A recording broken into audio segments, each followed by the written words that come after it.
హక్కులు కల్పించి వారి హక్కులు పరిరక్షణ చేయటమే మా ధ్యేయం అని చెప్పి మీ ద్వారా తెలియజేస్తాం. ఓకే. సుభాష్ గారు 11 సంవత్సరాలుగా 2 టెర్ములు, అప్పుడు ఫస్ట్ జగన్మోహన్ రెడ్డి సీఎం ఉన్నారు, చంద్రబాబు ఉన్నారు, తర్వాత జగన్మోహన్ రెడ్డి వచ్చారు. ఈ 10 సంవత్సరాల్లో మీరు ఒక బీసీ సామాజిక వర్గానికి చెందిన మంత్రిగా నిజంగా అప్పటి అనేక మంది ఎమ్మెల్యేలు మంత్రులుగా పనిచేశారు, 26 కులాలకు సంబంధించిన వాళ్ళు. ఈరోజు మీరు తీసుకున్న చొరవ ఆ రోజున వాళ్ళందరూ తీసుకుని ఇక్కడ కనుక వచ్చి ముఖ్యమంత్రిని కానీ బీసీ శాఖ మంత్రిని కానీ కూర్చొని ఒక్క రోజులో సెటిల్ చేసే ఇష్యూ కాదంటారు. ఆ రోజున ఏం జరుగుంటుంది? ఎందుకు ఇంత పదవులు వచ్చాక నిర్లక్ష్యం అని అడుగుతున్నాను నేను. అది ఇది ఏం జరిగినా దీన్ని ఒక కోణంలో చూడాలి. ఎలా అంటే ఏదైతే బ్యాక్వర్డ్ క్యాస్ట్గా ఉన్న కొన్ని కులాలని ఓసీల్లో చేర్చడం అంటే వాళ్ళు అప్పుడు వరకు వెనుకబాటుతనంలో ఉన్న వాళ్ళు రాష్ట్రం విడిపోయిన తర్వాత ఒక్కసారిగా వెనుకబాటుతనం అనేది పోతుందా, వాళ్ళ జీవితాల్లో వెలుగు వచ్చేస్తుందా? పోదు. అయితే ఈ బీసీల్లో ఉంటూ బీసీ హక్కులు రిజర్వేషన్ ఏదైతే డాక్టర్ బిఆర్ అంబేద్కర్ గారు కొన్ని మనకు హక్కులు ఇచ్చారో, రిజర్వేషన్లు ఇచ్చారో, అవన్నీ కూడా రాష్ట్రం విడిపోవడంతో పోతాయా?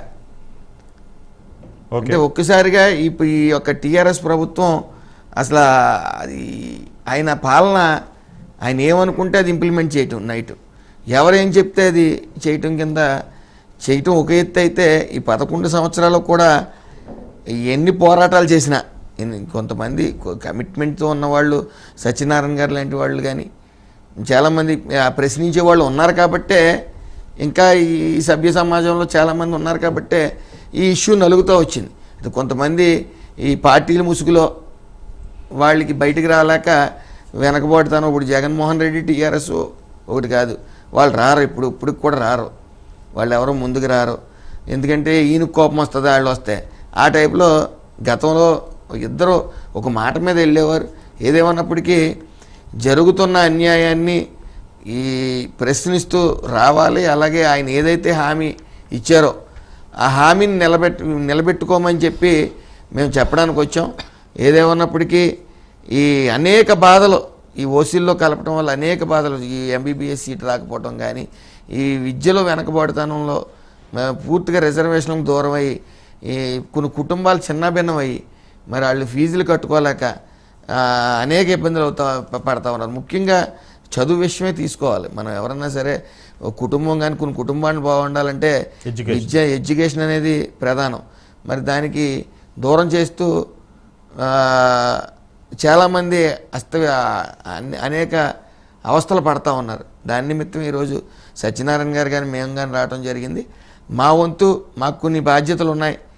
ఇలాగా ఒక గొడుగు కింద ఉన్న ఈ కులాలని విభజించి పాలించే పరిస్థితి రాకూడదు. అలాగే బీసీలని ఈ రాష్ట్రం విడిపోయిందన్న నెపంతో వాళ్ళ హక్కులను కాలరాస్తూ, వాళ్ళ రిజర్వేషన్లను కాలరాస్తూ ఒక్కసారిగా రాష్ట్రం విడిపోతే వెనుకబాటుతనం అనేది పోతాదా అనేది కనీసం జ్ఞాతం లేకుండా ఏ రాష్ట్రం, ఈ దేశంలో ఉన్న ఏ రాష్ట్రం చేయని నీచమైన పని చేసి మరి ఈ రోజున అనేక మంది 20 లక్షల మంది పైబడి 40 లక్షల మంది పైబడి కుటుంబాలు చిన్నాభిన్నమై ఆర్తనాదాలతో ఏడుస్తూ ఉన్నారా? ఈ ప్రభుత్వాలకు కనపడాలి, మనం గుర్తు చేయాలని నెపంతోనే సత్యనారాయణ గారు మేము రావడం జరిగింది.